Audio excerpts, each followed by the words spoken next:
মিয়ানমারের রাখাইন রাজ্যের কিয়াকফিউ অঞ্চল এখন রণক্ষেত্রে পরিণত হয়েছে। এই অঞ্চলটি চীনের বিলিয়ন ডলারের বিনিয়োগ কেন্দ্র হিসেবেই পরিচিত। তবে বর্তমানে সেখানে চলছে তীব্র সংঘর্ষ। আরাকান আর্মির ক্রমবর্ধমান অগ্রাসনের মুখে জান্তা সরকারের প্রতিরক্ষা এক প্রকার ভেঙে পড়েছে। প্রাণ হারিয়েছেন একজন শীর্ষ সেনা কর্মকর্তা। ফলে নতুন করে প্রশ্ন উঠছে, মিয়ানমারের অভ্যন্তরীণ সংঘাত কি এখন আন্তর্জাতিক মাত্রা পেতে যাচ্ছে? বিগত কয়েক বছর ধরেই আরাকান আর্মি ও জান্তা সরকারের মধ্যে সংঘর্ষ চলছে। তবে সম্প্রতি এই সংঘাত ছড়িয়ে পড়েছে রাখাইনের কিয়াকফিউ অঞ্চল পর্যন্ত, যা ভারত মহাসাগর সংলগ্ন এবং কৌশলগতভাবে অত্যন্ত গুরুত্বপূর্ণ। এখানে রয়েছে চীনের বিশাল বিনিয়োগ, যার মধ্যে রয়েছে গভীর সমুদ্র বন্দর ও জ্বালানি পাইপলাইন। 2025 সালের 26 মে থেকে শুরু হওয়া সংঘর্ষে নতুন মাত্রা যোগ হয়েছে। স্থানীয় সংবাদ মাধ্যম ইরাবতীর তথ্য অনুযায়ী কিয়াকফিউ রামরে সড়কের ফাইন সিকাই গ্রামে একটানা লড়াইয়ে চলছে জান্তা বাহিনী ও আরাকান আর্মির মধ্যে।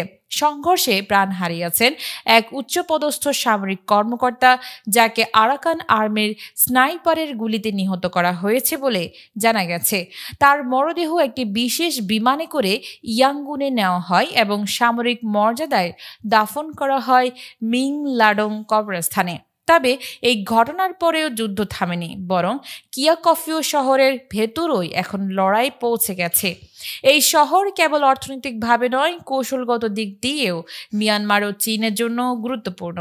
বেল্ট অ্যান্ড রোড প্রকল্পের অংশ হিসেবে চীন এখান থেকে ইউনান প্রদেশ পর্যন্ত তেল ও গ্যাস সরবরাহ করে থাকে।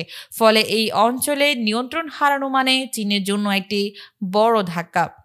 ইরাবতীর প্রতিবেদনে জানানো হয়েছে, চীনের ড্রোন প্রযুক্তি এখন সরাসরি যুদ্ধক্ষেত্রে ব্যবহৃত হচ্ছে। আরাকান আর্মির অবস্থান লক্ষ্য করে ড্রোন হামলা চালানো হচ্ছে। পাল্লা দিয়ে কিয়াকফিউ শহর থেকে ধীরে ধীরে পিছু হটছে জান্তা বাহিনীর কর্মকর্তারা।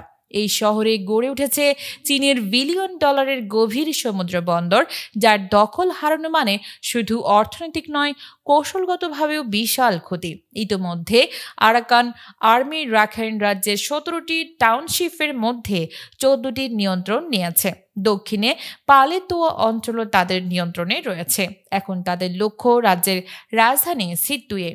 বিশ্লেষকরা বলছেন, কিয়াকফিউর এই যুদ্ধ আর শুধু মিয়ানমারের রাজনৈতিক সংকট নয়, এটি এখন আন্তর্জাতিক ভূরাজনীতির এক উত্তপ্ত কেন্দ্রবিন্দুতে রূপ নিয়েছে। একদিকে চীনের বড় বিনিয়োগ, অন্যদিকে বিদ্রোহীদের অপ্রতিরোধ্য অগ্রগতি, জান্তা সরকারের দুর্বলতা এবং আন্তর্জাতিক মহলের নীরবতা, সব মিলিয়ে কিয়াকফিউ আজ যুদ্ধ, অর্থনীতি এবং কূটনীতির জটিল দ্বন্দ্বে আবদ্ধ। নিউজ ডেস্ক, নাইমা সিদ্দিকা, 21 সংবাদ।